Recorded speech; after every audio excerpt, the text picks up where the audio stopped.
Hello friends, welcome to my YouTube channel Let's Learn Agriculture Science।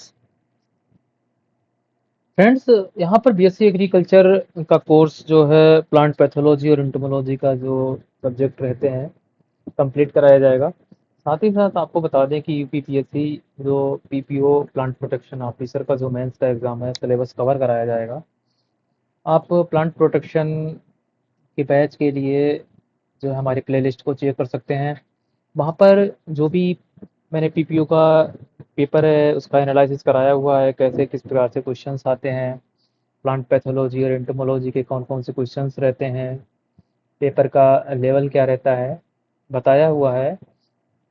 जो आप BSc agriculture में plant pathology और entomology पढ़ते हैं, सेम उसी बेस पे पीपीओ का मेंस का एग्ज़ाम का पेपर आता है। तो आप बीएससी एग्रीकल्चर कर रहे हैं, आपके साथ के जो बच्चे हैं आप उनके साथ ये वीडियो शेयर कर दीजिएगा प्लांट पैथोलॉजी और एंटोमोलॉजी कोर्स के लिए। और अगर आप यूपीपीएससी पीपीओ मेंस की तैयारी कर रहे हैं तो आप प्लांट पैथोलॉजी और एंटोमोलॉजी के जो भी वीडियोस आ रहे हैं उनको आप अवश्य ज़रूर देखिएगा। और जो भी बच्चे प्रिपरेशन कर रहे हैं, आपके स्टूडेंट साथी हैं, आप उनके पास ये वीडियो शेयर कर दीजिएगा, जिससे कि उनको कंटेंट जो है प्योर कंटेंट मिल सके, जो कंटेंट आने की संभावना है वो कंटेंट मिल सके। पीपीओ में प्लांट पैथोलॉजी और एंटोमोलॉजी सब्जेक्ट रहता है जो, और उसका एक पेपर जो जनरल एग्रीकल्चर का रहता है, उसमें जनरल एग्रीकल्चर पूछा जाता है, जैसे एग्रोनॉमी, सॉइल साइंस और प्लांट पैथोलॉजी, एंटोमोलॉजी, जीपीवी वगैरह, उसमें सभी क्वेश्चंस रहते हैं। जो एक पेपर रहता है, दूसरा पेपर जो हिंदी का रहता है, और एक पेपर जो आपका मेंस का प्लांट पैथोलॉजी एंटोमोलॉजी से क्वेश्चंस रहेंगे। आप पीपीयू मेंस की तैयारी हमारी प्लेलिस्ट से कर सकते हैं। जो भी बच्चे हैं आपके साथ, जो भी प्रिपरेशन कर रहे हैं, आप उनके पास ये वीडियो शेयर कर दीजिएगा। जब तक पेपर आएगा तब तक आप जो है वीडियो को, प्लेलिस्ट को अवश्य चेक करते रहिएगा। और एक दो तीन बार तो अवश्य रिवीजन करके जाइएगा। जब तक मेंस का एग्ज़ाम होगा तब तक आपका जो प्लांट पैथोलॉजी एंटोमोलॉजी का जो भी कोर्स है वो समाप्त हो जाएगा। इसलिए हमारे चैनल पे आप आए हुए हैं तो मेरे चैनल को सब्सक्राइब कर लीजिएगा, बेल आइकन को अवश्य प्रेस कर लीजिएगा, जो कि आने वाली वीडियोस का नोटिफिकेशन आपको आप तक पहुंचता रहे समय से। और चैनल को शेयर अवश्य कर दीजिएगा। यहाँ पर हम बात करेंगे प्लांट पैथोलॉजी का, जो बीएससी एग्रीकल्चर का plant pathology fundamental of plant pathology course रहता है, जो फंडामेंटल्स रहते हैं प्लांट पैथोलॉजी के। साथ ही साथ जो यूपीपीएससी पीपीओ मेंस में भी फंडामेंटल पूछा जाता है कि प्लांट डिजीज सिम्टम्स क्या होते हैं, डायग्नोसिस करने का मेथड्स क्या क्या है। इस तरीके से क्वेश्चंस पूछ पूछ दिए जाते हैं। प्लांट प्रोटेक्शन में आप ये समझिए कि पूरी प्लांट पैथोलॉजी और पूरी एंटोमोलॉजी पूछी जा सकती है कहीं से भी, और कोई भी क्वेश्चन पुटअप किया जा सकता है, क्योंकि ये यूपीपीएससी है। ऐसा नहीं है कि पैथोलॉजी एंटोमोलॉजी के क्वेश्चंस पूछे जाएंगे तो डिजीजेज ही पूछे जाएंगे, या फिर किसी पर्टिकुलर क्रॉप के इंसेक्ट ही पूछे जाएंगे। इंसेक्ट की लिस्ट भी पूछ सकता है, पार्टिकुलर एक इंसेक्ट भी पूछ सकता है, या फंडामेंटल भी पूछ सकता है। प्लांट पैथोलॉजी एंटोमोलॉजी चाहे वो कोई भी सब्जेक्ट हो, फंडामेंटल आप अवश्य पढ़ के जाइएगा। और साथ साथ क्रॉप डिजीज का जो भी प्ले लिस्ट है आप उसको भी एक बार चेक कर लीजिएगा, उसको भी आप स्टडी करके जाइएगा। पूरा पीपीओ का कोर्स यहाँ पे आपको मिल जाएगा। Plant disease symptoms and diagnosis, यहाँ पे आज मैंने चैप्टर लिया हुआ है, उस चैप्टर के बारे में बात करते हैं। चैप्टर जो लिया गया है वो मेन सोर्स है plant pathology, introductory plant pathology का चैप्टर नंबर 3 है। ये बुक्स जो है ये डॉक्टर पीडी त्रिपाठी जी हैं, प्रोफेसर साहब, चंद्रशेखर आज़ाद एग्रीकल्चर यूनिवर्सिटी के, उनकी बुक्स का मैंने चैप्टर लिया हुआ है।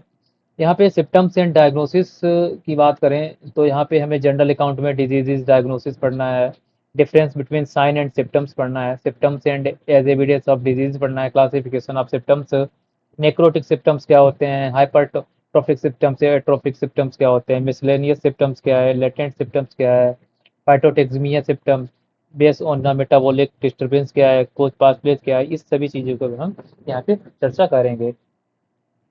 टोटल 16 पेज की चर्चा करेंगे। जनरल अकाउंट में क्या आप स्टडी करेंगे। जनरल अकाउंट मीन्स होता है कि जो भी प्लांट डिजीज है उसके बारे में मुझे जानकारी होना कि ये किस तरीके से कौन सा डिजीज होता है, ठीक है। थोड़ा बहुत तो उसका माइनर जो है मैं मेजर मेजर चीजें पता होनी चाहिए, जैसे partially practically the appearance of abnormality in plant diseases in plants as the earliest warning that the crop has become diseased। जो भी प्लांट्स में अर्लीस्ट वार्निंग दिखाता है, शो करता है, प्लांट्स एबनॉर्मलिटी शो करता है, ठीक है, वो क्रॉप में एक डिजीज आ जाता है, वो डिजीज कहलाता है। जो कि प्लांट में कोई भी एबनॉर्मलिटीज शो हो रही हैं तो एज ए क्या होगा, वो डिजीज होगा, ठीक है। Usually the disease is identified after some time when distinctive symptoms appear as a disease syndrome. कोई भी डिजीज के सिम्टम्स शो हो रहे हैं, ठीक है, पहले प्राइमरी लेवल पे आ रहा है डिजीज कोई, उसको आइडेंटिफाई करते हैं, या उसको आइडेंटिफाई करके हम प्रूव करते हैं कि ये डिजीज जो है रस्ट है, या फिर जो है डाउनी मिल्ड्यू है, या पाउडरी मिल्ड्यू है, या राजुकटोनिया से डैम्पिंग ऑफ लग रहा है, ठीक है। इस तरीके से हम उसको डिजीज या डायग्नोसिस करते हैं, डिटेक्ट करते हैं, ठीक है। Some time a single pathogen may cause the season of different type of symptoms as the crop matures. There are possibility of confusion when apparently identical symptoms prove to have very different causal agents. Similarly, permanent wilting may be caused due to many reasons। जो permanent wilting होती है वो बहुत से कारणों से आती है, ठीक है। एक तो जो चीज होती है विल्टिंग आने की, प्रॉपर तरीके से वाटर का सप्लाई ना होना। विल्टिंग आप लोग देखते हैं कि जो कुकुरबिटेसी क्रॉप्स रहती हैं दोपहर के समय ज्यादातर,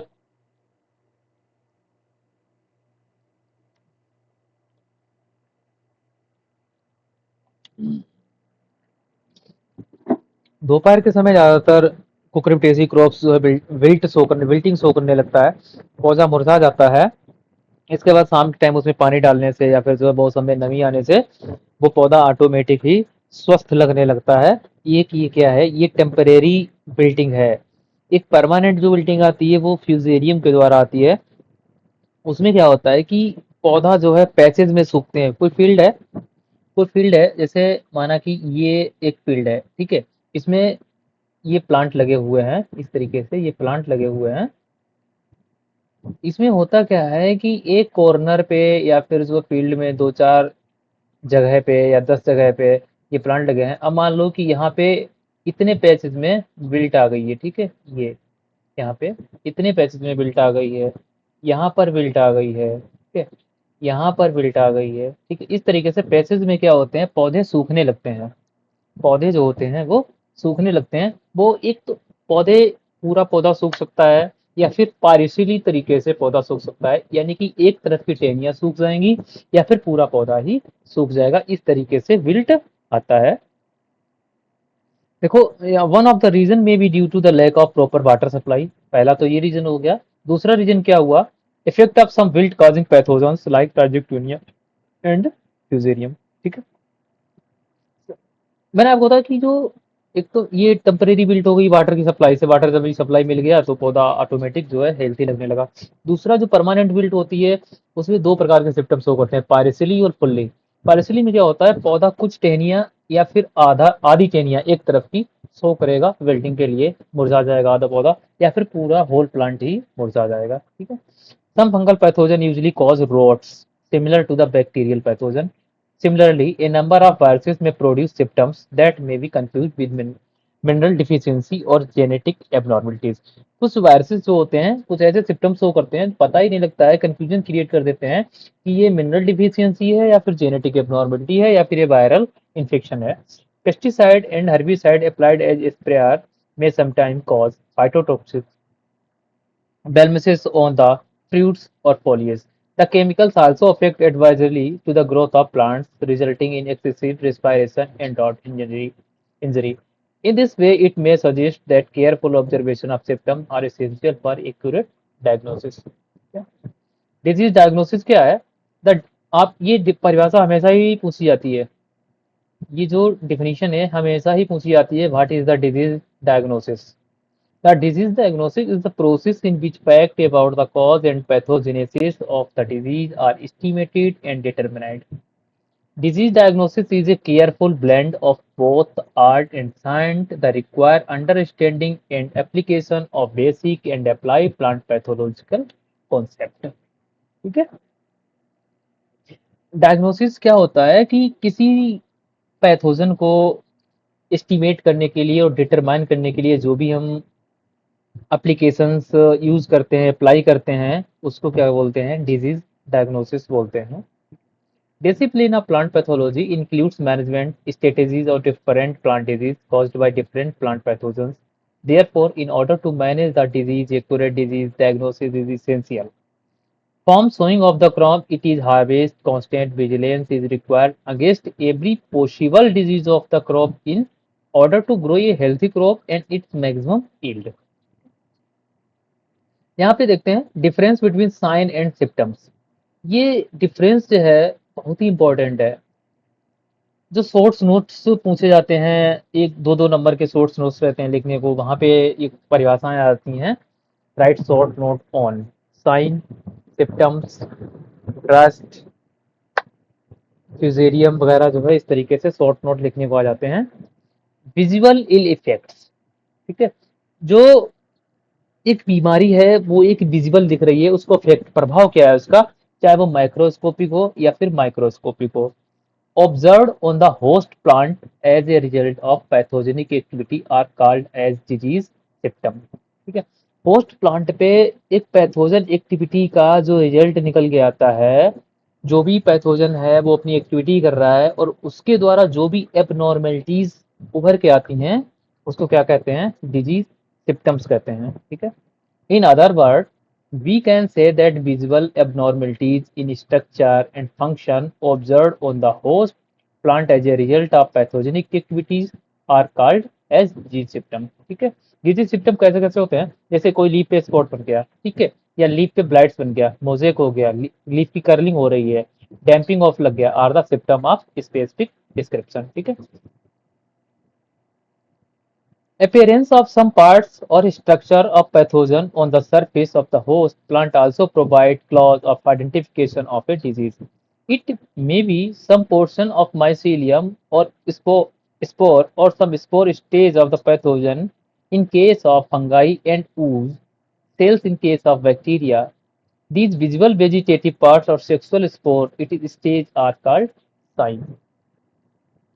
अगर ये सेल्स कुछ है, ठीक है, फंजाई एंड ऊज बन रहे हैं, ठीक है, या बैक्टीरिया के सेल के केस में माइसीलियम हो गया, स्पोर हो गया, ये अगर विजिबल हो रहे हैं, फंगाई का कोई भी वेजिटेटिव पार्ट्स विजिबल हो रहा है, ठीक है, या कोई स्टेज विजिबल हो रही है, तो उसको वो क्या कहलाती है, वो साइन कहलाती है.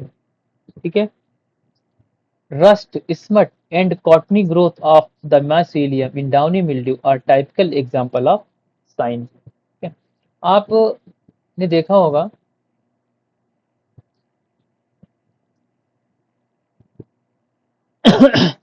मॉर्निंग के समय जो डाउनी मिल्ड्यू आती है वो हमेशा जो सनराइज से पहले अगर आप फील्ड में जाते हैं तो लीफ के लोअर सरफेस पे आपको अगर कॉटनी ग्रोथ, रुई जैसी आकृति, रुई जैसा स्ट्रक्चर अगर दिखता है तो वो डाउनी मिल्ड्यू है. ठीक है, डाउनी मिल्ड्यू एक एज ए साइन शो करता है, वो एक पार्ट शो कर रहा है, वो क्या है, वो एक साइन है. ठीक है, डिजीज का क्या है, साइन है. Many plant pathologist do not make any distinction between sign and symptom of a disease. They define the visible sign of all description seen on the host plant as a result of disease are called symptoms. ठीक है, जो भी sign आपको दिख रहे हैं, जैसे downy mildew है, आपको दिख रहा है कि ये लोअर सरफेस पे है, ठीक है, और एक ये वेजिटेटिव स्ट्रक्चर बना रहा है, ये साइन है, लेकिन उसका जो रिजल्ट निकल रहा है ना, पूरे प्लांट में फैलना है, ठीक है, और जो रिजल्ट निकल रहा है वो किसका, वो जो भी पौधा एबनॉर्मेलिटी शो कर रहा है उसके कारण से वो क्या है, वो एक सिम्टम है. ठीक है, वो क्या है, सिम्टम्स है. Sign are the most obvious symptoms of disease that consist of the vegetative or fruiting structure of the pathogen on the host plant. It may be some portion of mycelium or spore of fungal pathogen or some spore stage. Rust in wheat, Puccinia species, covered isthmus in barley, or cottony growth of mycelium in downy mildew of pod millet may be considered a typical example of the sign of the disease. Symptoms as evidence of disease. It is essential that a plant disease be correctly identified before any control measure is attempted. आप कोई भी fungicides या herbicide sorry या फिर जो है pesticide डालने से पहले आप symptoms as a evidence disease के कलेक्ट कर सकते हैं। जैसे विल्ट लग रहा है या फिर स्मट्स लग रहा है। स्मट्स आप फंजीसाइड डालने से पहले उसको एविडेंस के तौर पे कलेक्ट कर सकते हैं। हो सकता है आप फंजीसाइड का स्प्रे कर दें, इसके बाद आपको कोई भी सिम्टम्स देखने को ना मिले और वो सिम्टम्स खत्म हो जाए। It is because of the fact some treatment design to manage a disease by इनोक्रेज ऑफ अदर्स। यहाँ पे और भी दिया हुआ है क्लासिफिकेशन ऑफ सिम्टम्स। ये जो पॉइंट है फंडामेंटल में सबसे ज़्यादा ही पूछा जाता है और पीपीओ में भी पूछे जाने के बहुत ही ज़्यादा चांस हैं। क्लासिफिकेशन ऑफ सिम्टम्स, इसमें सिम्टम्स देखते हैं कितने प्रकार से क्लासीफाई किया गया है। सबसे पहले तो प्लांट डिजीज में classified on the basis of symptoms based on morphological abnormalities and symptoms based on a metabolic disturbance. ठीक है, मेटाबॉलिक बेस पे और मॉर्फोलॉजिकल करेक्टर के बेस पे डिफिनीशन अलग अलग क्लासिफाई किया गया है। मॉर्फोलॉजिकल एबनॉर्मलिटीज कौन कौन सी बनती हैं, सिम्टम्स शो करता है प्लांट, कौन कौन सी मॉर्फोलॉजिकल एबनॉर्मलिटीज या चेंजेस आते हैं प्लांट में। ठीक है, देखते हैं अपीयरेंस ऑफ पैथोजन और स्ट्रक्चर और organ on the host plant. जिस अगर कोई पैथोजन अपीयर हो रहा है उसका स्ट्रक्चर है या उसका ऑर्गन है होस्ट प्लांट का किस प्रकार से मॉर्फोलॉजिकल चेंजेस या एबनॉर्मलिटीज लाता है।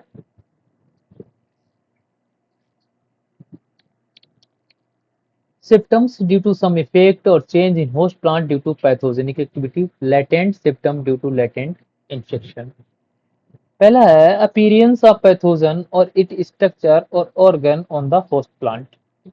Some pathogen are usually observed within the host cell or on the surface of such host, exhibiting their vegetative or reproductive structure over there. In a number of disease, visible structure of the related pathogen are commonly seen. Such noticeable structure constitutes the most prominent and distinct symptoms of the disease as described below।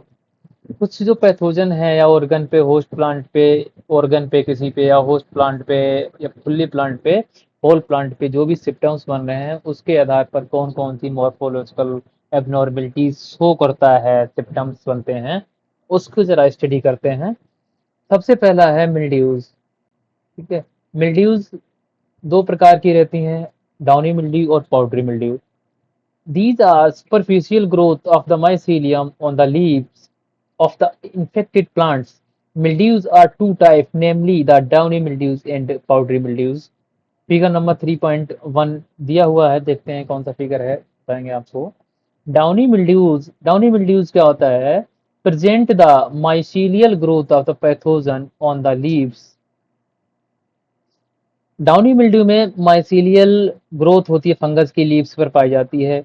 In powdery mildew dust and powdery structure are seen on different parts of the host, chiefly the leaves, stem and fruits।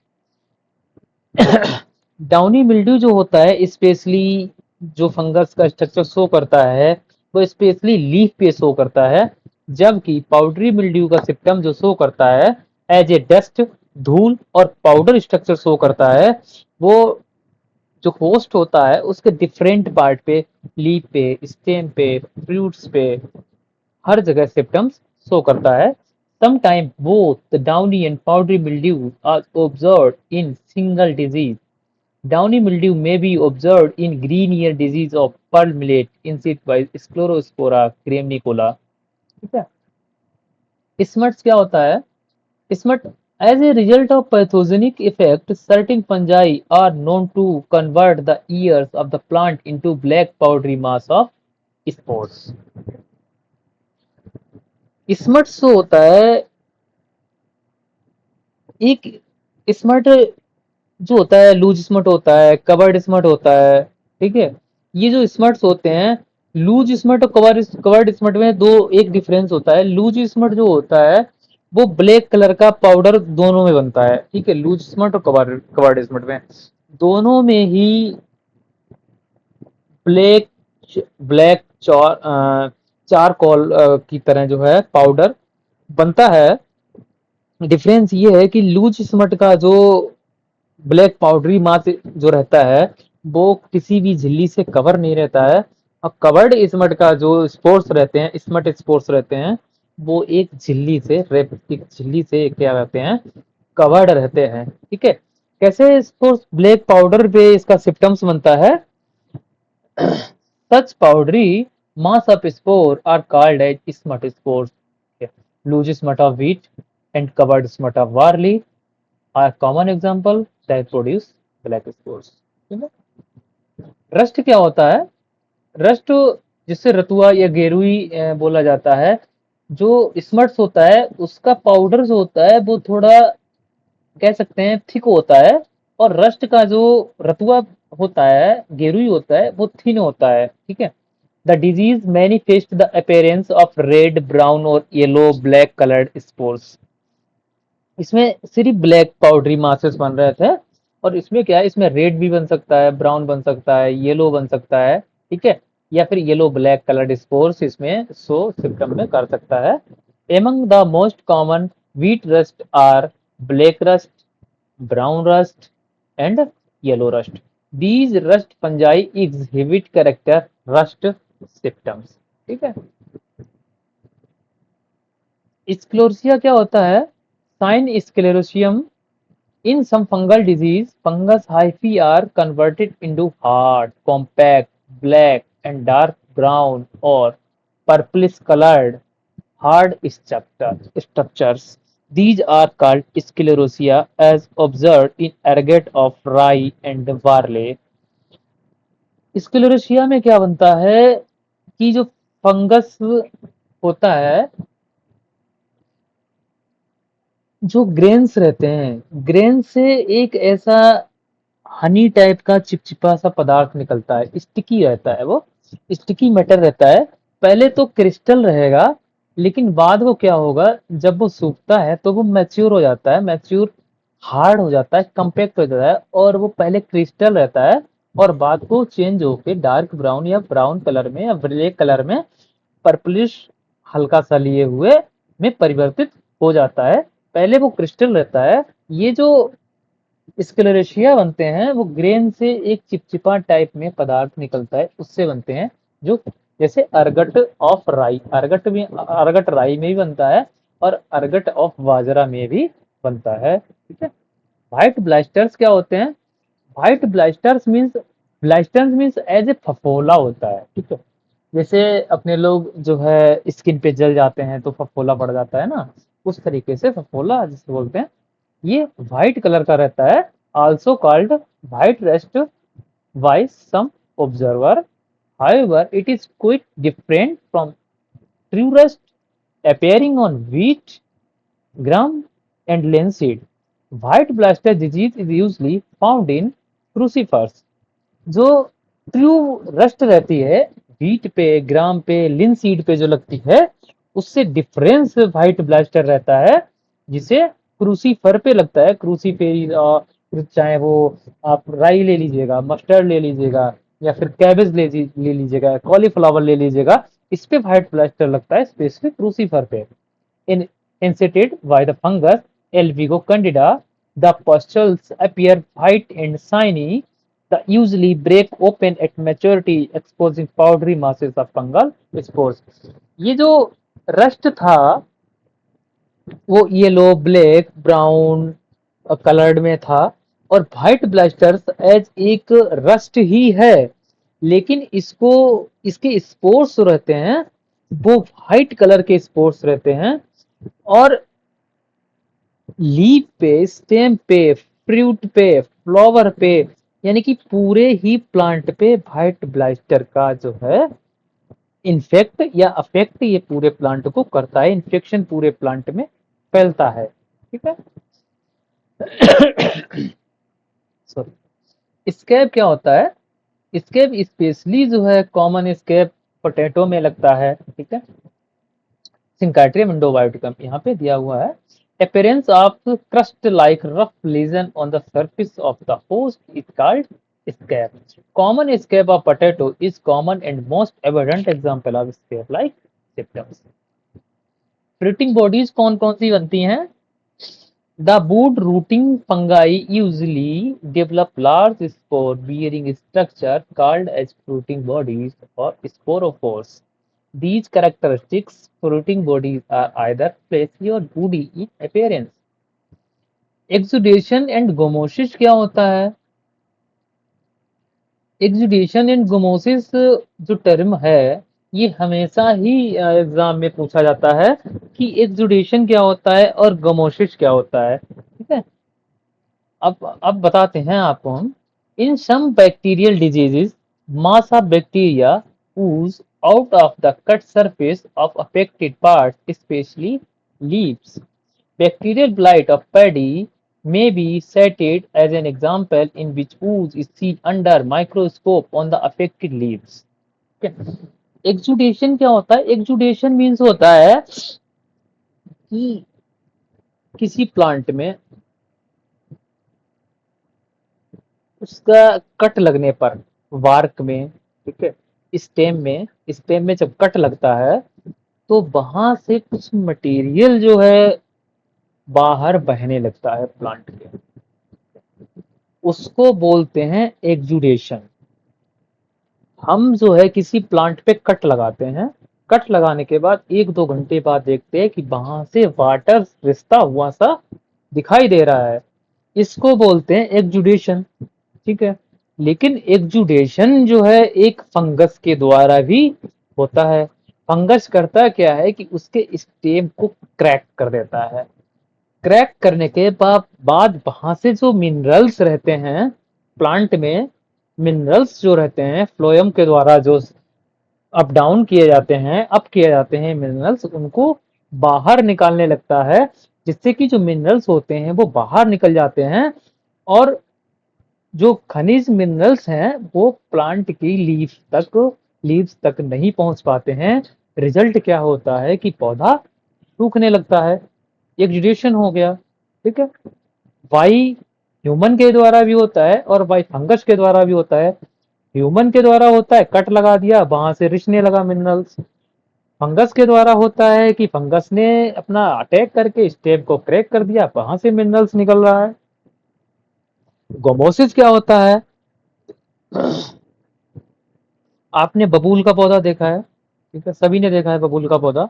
बबूल के पौधे में आपने देखा होगा कि उसके जो स्टेम, मेन स्टेम रहती है, उसमें गोंद सा चिपका रहता है। ठीक है। आम के वृक्ष पे भी आपने देखा होगा कि गोंद सा रहता है, क्रिस्टल कलर का, येलो येलो कलर का, येलो ब्लैक ब्लैक कलर का रहता है क्रिस्टल, जिसे गोंद बोलते हैं। ठीक है। बच्चे लाते हैं उसको, भूनते भी हैं, उसके बाद खाते हैं, अच्छा रहता है, अच्छा लगता है। और गोंद को खाना भी चाहिए।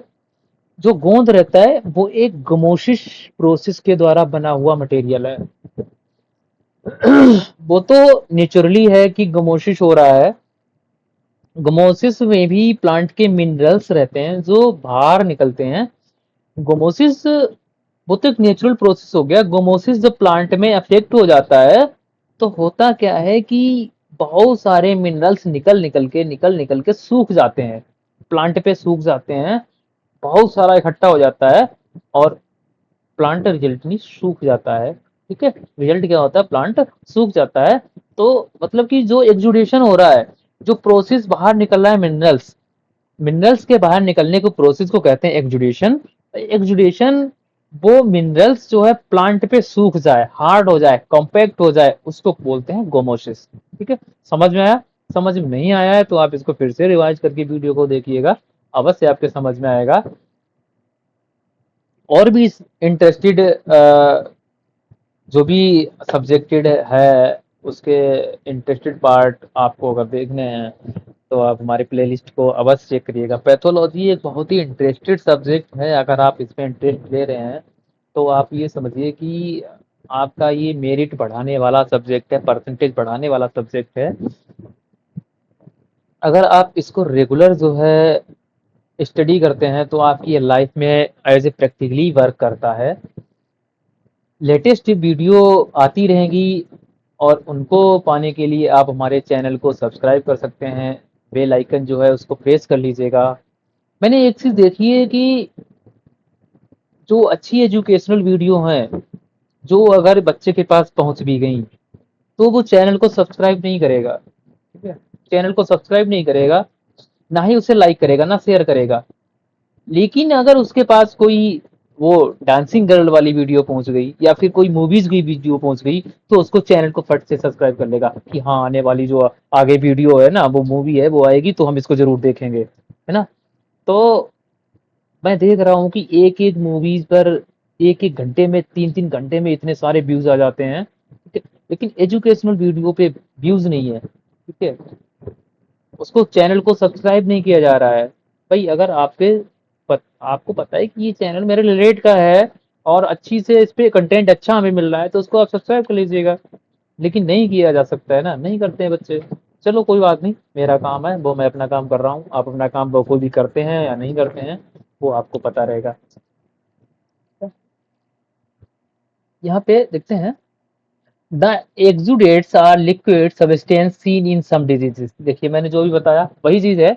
When it sets into a solid mass insoluble in water it called गोमोसिस।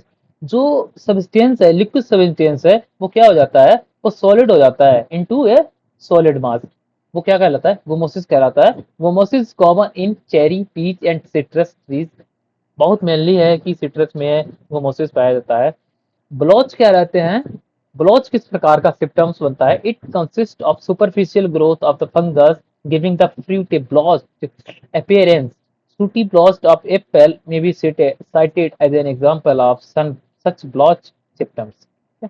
Tar spots क्या रहते हैं, these are slightly red black spots usually inserted by certain fungi. The spots appear black in color and irregular in shape. देखो regular shape और irregular shape में difference क्या है कि जो रेगुलर शेप होगा वो एक मतलब कि फिक्स होगा। ठीक है, फिक्स शेप होगा कि स्क्वायर बन रहा है या फिर ओवल बन रहा है या रेक्टेंगल बन रहा है। लेकिन जो इरेगुलर शेप होगा उसका कोई शेप नहीं होगा, वो कैसा भी करके स्ट्रक्चर बना देगा शेप का। ठीक है, these spot look like a drop on tar of leaves. दूसरा पॉइंट जो है, symptoms due to some effect और changes in host plant due to pathogenic activities. External symptoms due to the effect of pathogen on the host can be further divided into following give groups, namely necrotic symptoms. Such symptoms include leaf spot, leaf blights, wilt, canker, root rot, collar rot, and stem rot, etc. are necrotic symptoms. Other second is part hypertrophic and atrophic symptoms. These symptoms include structure malformation of various description. Miscellaneous symptoms. These include symptoms produced by viruses and nematodes. Latent symptoms. What is the latent symptom? This is the definition is very important. What is the latent symptom? Non-visible symptoms in disease plants are called a latency or latent symptoms. Phytotaxemia. These symptoms caused by certain insects. What is the necrotic symptoms? Necrotic symptoms as a blight, stick steps, canker, wilt, foot rot, root rot, tamping of anthracnose, dieback. This is our necrotic symptoms. There is blight. Blight means burned appearance of the affected part, chiefly leaves, stems, and twigs. Blight means at a burned symptom showing of the showing on the plants as a leaf, stem, otherwise flowers and fruits. As a late blight of potato and early blight of potato are well known as the blight disease. That is the necrotic symptoms. In the blight, as a early blight of potato and tomato also. In the early blight of tomato, leaves are burned in the circle symptoms. Many circles appears on the leaves as a burned. Stick and strips in some diseases, many strips and strips means as a this is line lining so on the leaves and the stems, also as a fruits on the fruits, as a these strips shown on the leaves, that is called strips symptoms disease. These symptoms are some shade of black or brown in color, representing necrotic tissues. Canker. What is the canker? Canker, it is other name of cancer. Cancer means canker symptoms also appear on stems and also always as well as fruits and leaves. Canker showing as a solid parts, hollow parts of the on the stem and fruits. Necrotic lesions sometimes with characteristics as open bounds, that is open bounds of sunken appearance, where a sunken appearance is as a stem, flower, fruits, as a bounds so on stems and fruits. Such lesions are formed on the surface of fruit or bark of stem, especially in woody plants. Citrus canker is a common example observed frequently in the orchards. Wilts, wilts has two types, also described in previous some minutes after before. Wilts are primarily the disease of fruits caused by soil-borne fungi. Such disease, however, many fish teams live in the above ground parts of the host. The onset of symptoms in the host is gradual. Leaves may show the symptom of molting, the gradually wither. Finally, the affected plants wilt, wither, or dies. Wilt of pigeon pea, Fusarium udum, may be cited as an example of characteristic wilt symptoms. Foot rot and root rot. In the disease appears as a root rot, mainly uh, symptoms appearing in the root, causing rotting in the roots. Rotting in the roots. Otherwise, root rot also as well as appears on stem rot. Stem, any plant, those affected by rotting, as in the stem symptoms so on, the stem are usually in rooting form as a uh, usually roots and parts above and below it remain affected. In case of root rot, the primary root and the secondary root may rot gradually owing the fungal attack. Black stem rot of tobacco, Phytophthora nicotiana, and root rot of cotton, Cortium, Corticium solanae, are suitable example of stem and root rot, respectively.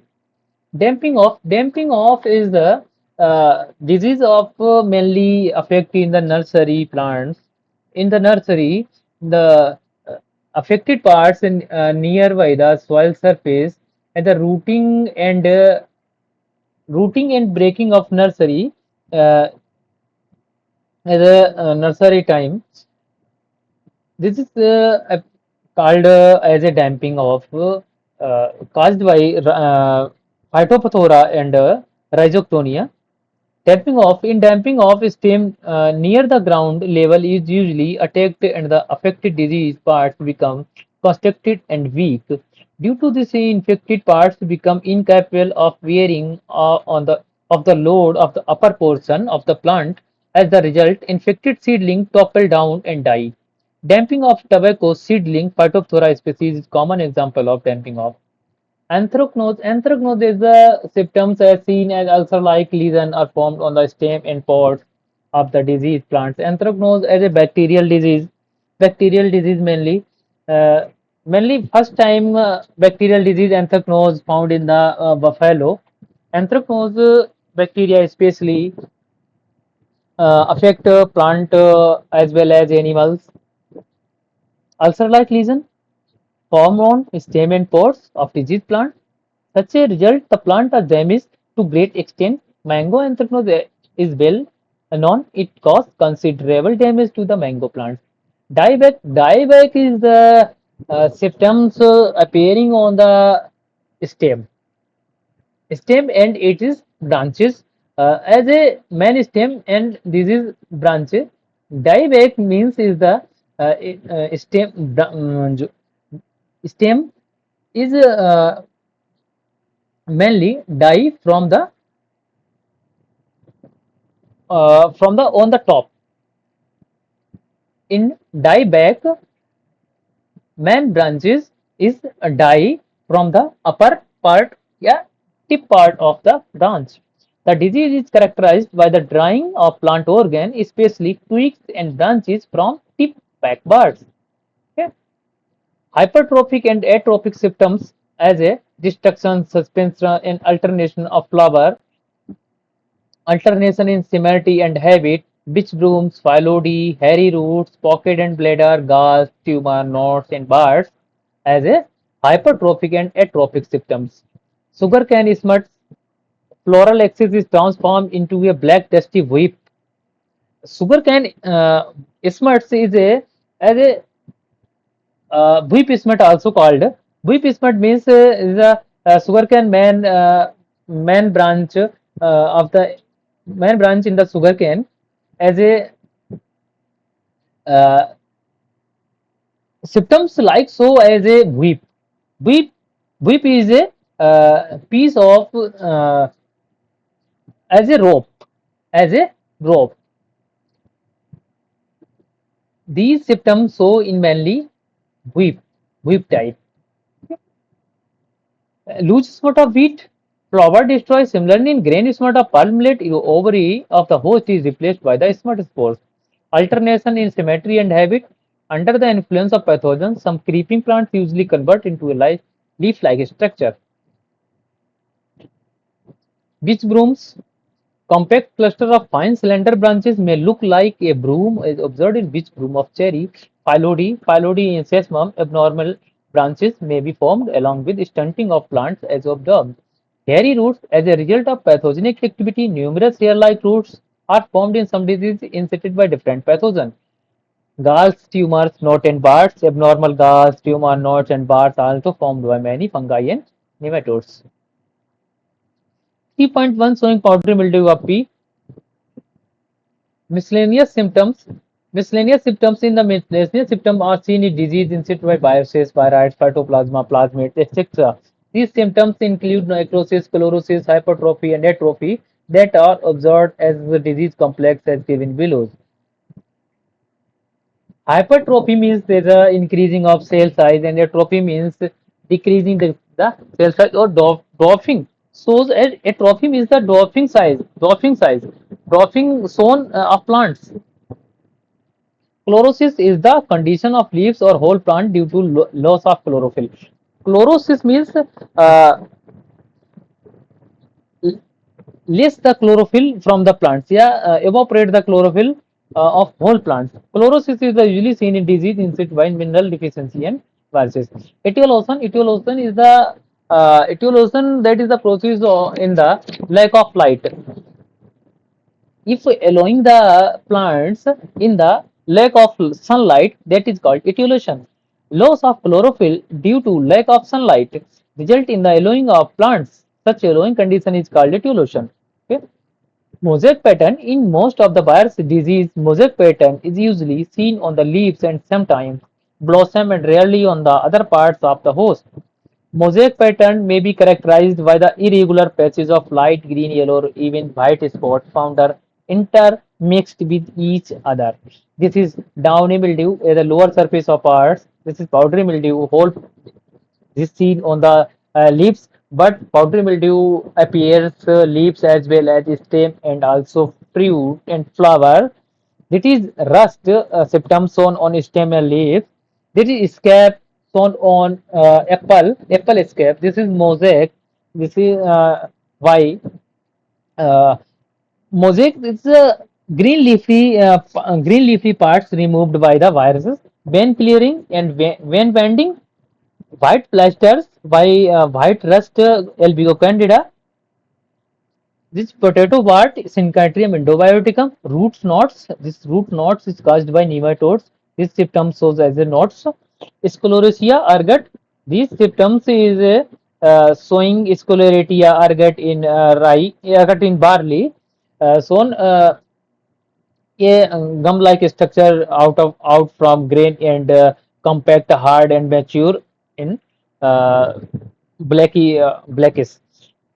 Clubroot is the uh, clubroot disease in the mainly found in carrot. In the clubroot, this is mainly swelling of the roots, swelling in the roots. Spots mainly ring spotting, premature defoliation, yellow types, root symptoms, fruit seed and pollen abnormalities, lettuce mosaic virus, abortion of lettuce seed, tomato spotted wilt virus. Many viruses many viruses cause abnormalities. This is also read and pause and read. Okay. Ring spots, as a ring spot, papaya ring spot is the known to very common disease of papaya. Okay. What is the latent symptom? Latent symptoms are usually not visible to the untrained observer since they occur at molecular level. Some viruses are well known to remain present within the susceptible host. They multiply therein but induce no visible symptom to be seen on the host. Such phenomenon is called latency or latent infection. A latent virus may generally be detected by black inoculation to a susceptible host or by serological assay. Under certain conditions, the symptoms of infection may be masked and with the change of condition, the symptoms may reappear. Lack of obvious symptoms, however, does not necessarily mean that latent infection no other effect on the yield. Phytotoxemia. Phytotoxemia is a referred to the toxic effect induced by the salivary components secreted by the arthropod, especially while feeding. This is secretes by insects on the plants in the salivary components. Those very toxic to the plants. In phytotoxemia, local lesions such as leaf spotting and diffuse chlorotic spots of the feeding point may be observed. Okay. As a tissues malformation such as leaf curling, roasting, witch's broom, proliferation, hopper burn, and gummosis may also be observed. Symptoms based on metabolic disturbance, disruption of growth, showing stunting. Stunting means dwarfing. Dwarfing means atrophy, a resisting suppression of growth and differentiation, hypoplasia. Etiolation is the elongation of parts due to lack of sunlight. Meristemic, meristemic activities including two types of symptoms, hypertrophy and hyperplasia. Hypertrophy, that means abnormal cell elongation. Such symptoms include deformation, curling and puckering. Hyperplasia, hyperplasia, excessive cell division, galls, tumor, fascination, callus, tumification, proliferation, fasciculation, restoration, prolapses, and induction of abnormally increased development. If nasty, downward growth of petioles, abscission, leaf drop, sailing, propellers, and abscission. Yield loss without clearly marked symptoms. Disruption in mobilization of stored food, seedling blight. Disruption of water transport as vascular build. Disruption of translocation as phyllody and decline. Disruption of many or all functions, it produces symptoms like yellowing, necrosis, hydrosis, exudation, gummosis, and rhizomyces and bleeding. Bleeding means is the any liquid outcome from stems or fruits, that is called exudation or bleeding. Disruption of secondary metabolism, pigmentation, worsens color breaking and bronzing. Other symptoms, such symptoms are different types that include superficial growth such as downy mildew and powdery mildew, sporulation, fruiting body structure, pustules, bacterial ooze. It is root rot, this is stem rot. Here, stem rot, this is root rot, this is fruit rot, this is soft rot, this is dry rot, this is tuber rot, brown rot, white rot, black rot, ring rot, ring rot in appearance in ring form, bulb rot, bulb rotting in mainly found in bulb as a garlic in the garlic. Is this is seed rot, leaf spots many as a concentric ring. This is necrotic symptoms. This is canker glumes, bounds on leaves and stems. This is anthraconox. This is dieback. This is dye from tip from upward. This is wilting. This is blight and fasciculation. This is stunting. This is healthy plant. This is infected plant. This is uh, its growth, and so in its growth, stunting means a dwarfing, showing dwarfing in the plant. This is decline, tar spots, and hairy roads. Most disease usually manifest more than one symptom at a time. Such mixture of symptoms usually constitute a disease syndrome. These disease syndrome are quite characteristics and significantly distinctive. Knowledge and experience both are essential for successful diagnosis of of a disease and to run plant disease clinics through reliable diagnosis. This is complete session and post postulate completed in next session. This is a very good process by given by Robert Koch in 1843, 1910. In 1883, 84, given post postulate, and in the third steps and fourth steps also given by the E. F. Smith in the post postulate. So this topic covered in the next session. If you like my videos, please share and subscribe my channel, and for get notification as timely press. Please press the bell icon, and mainly shares with the students and friends, also as well as EPPSC mains, PPO exam candidates. Thank you. Have a nice day. I think, are you well? Have a nice day. Thank you.